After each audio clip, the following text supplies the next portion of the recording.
کیا تم نہیں جاننا چاہتے کہ نبی صلی اللہ علیہ وسلم نے اپنی امت سے آخری بار کیا کہا؟ جی ہاں، نبی صلی اللہ علیہ وسلم کا وہ آخری خطبہ جو بس مسجدوں میں لٹکا رہ گیا، لیکن ہم میں سے کسی نے بھی انسانیت کے نام کا وہ آخری پیغام نہیں پڑھا، نہ اسے جانا نہ اسے سمجھا۔ یہ میسیج انہوں نے 10 ہجری میں میدان عرفات میں دیا تھا اور ان کے سامنے 1 لاکھ سے زیادہ صحابہ موجود تھے۔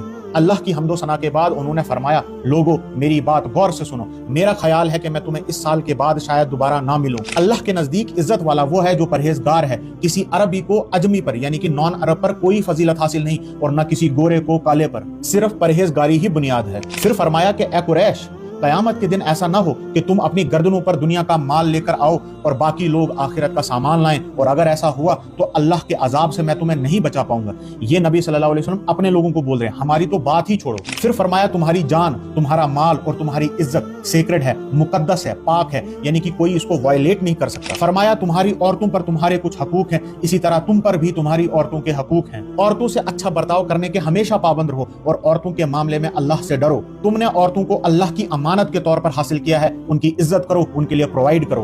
اور پھر وہ بات فرمائی جو آج مسلمان اپنے منہ سے بول تک نہیں سکتا، بیان نہیں کر سکتا۔ فرمایا لوگو خوب اچھی طرح سمجھو، ہر مسلمان دوسرے مسلمان کا بھائی ہے اور سب مسلمان آپس میں ایک دوسرے کے بھائی ہیں۔ فرمایا خبردار، میرے بعد ایک دوسرے کی گردنیں نہ مارنا۔ مگر افسوس، آج فرقہ واریت کی لعنت کی وجہ سے ایک مسلمان دوسرے کو کافر کہتا ہے اور دونوں ایک دوسرے کی جان کے دشمن بنے بیٹھے ہیں۔ بہت افسوس ہوتا نبی صلی اللہ علیہ وسلم کو اپنی اس امت کا حال دیکھ کر کہ کیسے وہ فرقوں میں بٹ رہی ہے، وہ امت جن کے لیے نبی صلی اللہ علیہ وسلم نے طائف کے پتھر کھائے تھے۔ فرمایا اے لوگو، میرے بعد کوئی نبی نہیں اور تمہارے بعد کوئی امت نہیں، میں تمہارے بیچ میں 2 چیزیں چھوڑ کے جا رہا ہوں، اللہ کی کتاب اور میری سنت۔ اگر تم انہیں مضبوطی سے تھامو گے تو کبھی گمراہ نہیں ہوگے۔ خبردار، اپنے رب کی عبادت کرتے رہو، 5 وقت نماز پڑھو، رمضان کے روزے رکھو اور زکوٰۃ دو۔ فرمایا بہت جلد تم اپنے پروردگار سے ملو گے اور جو تمہارا حساب لے گا۔ اور اب دیکھو ہمارا حال، کیا ہم نے نبی صلی اللہ علیہ وسلم کی آخری باتوں کو چن چن کر وائلیٹ نہیں کیا، انہیں اگنور نہیں کیا؟ نہ ہم نے پرہیزگاری اختیار کی، نہ کسی دوسرے مسلمان کی جان اور عزت اور اس کے مال کی حفاظت کی، نہ عورتوں کے حقوق پورے کیے، نہ ہم نے نمازیں پڑھی، نہ قرآن کو پکڑا اور نہ حدیث کو، اور نہ ہی اپنے فرقے کے علاوہ کسی اور کو مسلمان جانا، اور بس